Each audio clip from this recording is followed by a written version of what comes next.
अहमदनगर जिल्ह्यातील श्रीरामपूर येथे सिने अभिनेत्री श्रुती मराठे यांच्या प्रमुख उपस्थितीत दहीहंडी उत्सव साजरा करण्यात आला। श्रीरामपूर दहीहंडी उत्सव समिती आणि प्रसिद्ध युवा उद्योजक जितेंद्र तोरणे आयोजित दहीहंडी फोडण्याचा बहुमान छत्रपती संभाजीनगर येथील भवानी नगर मित्र मंडळाने पटकाविला। यावेळी हजारोंच्या संख्येने जमलेल्या तरुणाईने डीजेच्या तालावर मनमुराद नृत्याचा आनंद लुटला। श्रीरामपूर दहीहंडी उत्सव समितीच्या 11व्या वर्ष मोठ्या उत्साहामध्ये संपन्न झाला।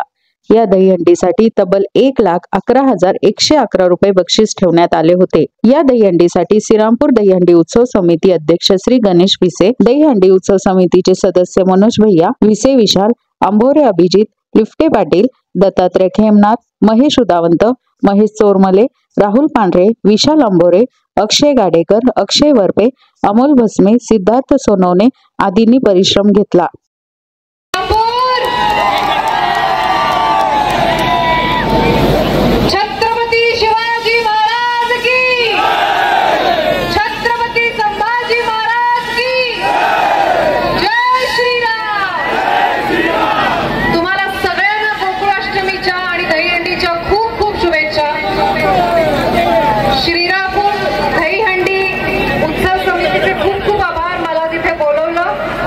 दुसरी वेळ आहे आज इथे यायची आणि माझं नेहमी दणक्यात स्वागत होतं।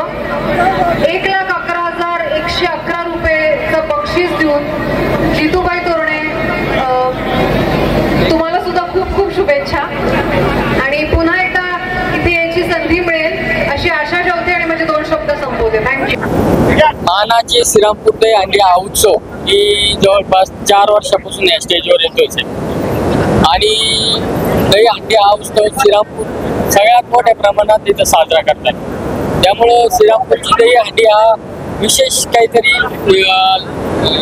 संदेश हा पूर्ण जनतेला देऊन जाते। आत्ताच अध्यक्षांनी सांगितल्याप्रमाणे गेली 11 वर्षापासून दहीहंडी उत्सव हा मोठ्या जल्लोषात आम्ही श्रीरामपूर साजरा करतो आणि हे दहीहंडीचं व्यासपीठ असं आहे साहेब की याच्यावर अनेक राजकीय उलथापालथ झालेले आहे। या ठिकाणी अनेक सामान्य कुटुंबातील लोक येऊन मोठे मोठे या ठिकाणी आमदार, नगराध्यक्ष, सभापती झालेले आहेत आणि हे दहीहंडीचं नुसतं व्यासपीठ नसून हे एक राजकीय व्यासपीठ आहे। इथे तरुण ठरवतात की आज श्रीरामपूरला काय हवंय आणि आपण काय बदल केला पाहिजे। इथे येऊन तरुण ठरवतात आणि इथं हा जो तरुण तुम्ही बघता एवढा सगळा जनसमुदाय होता लाखोच्या संख्येने, हा जनसमुदाय हा श्रीरामपूरची नवीन काय वाटचाल होईल, नवीन तरुणांना काय पाहिजे हे ठरवणार हे व्यासपीठ आहे। म्हणून या दहीहंडीला विशेष असे महत्व या श्रीरामपुरात आहे आणि ही मानाची पहिली दहीहंडी आहे। तर त्यामुळे नक्कीच या ठिकाणी तरुण ठरवतील की उद्याचं श्रीरामपूर कसं घडलं पाहिजे, तरुणांना काय पाहिजे, हे सर्व हे श्रीरामपूरच्या दहीहंडीमध्ये घडणार आहे। आणि या दहीहंडीच्या निमित्ताने हेच मी आज श्रीरामपूरकर म्हणून सांगतोय की आज श्रीरामपूरला बदल हवा आहे आणि भूमिपुत्रांना इथे न्याय मिळाला पाहिजे। तेच आज ओरडून या दहीहंडीमध्ये सर्व तरुण आम्ही पूर्ण जल्लोषाने सांगत आहोत।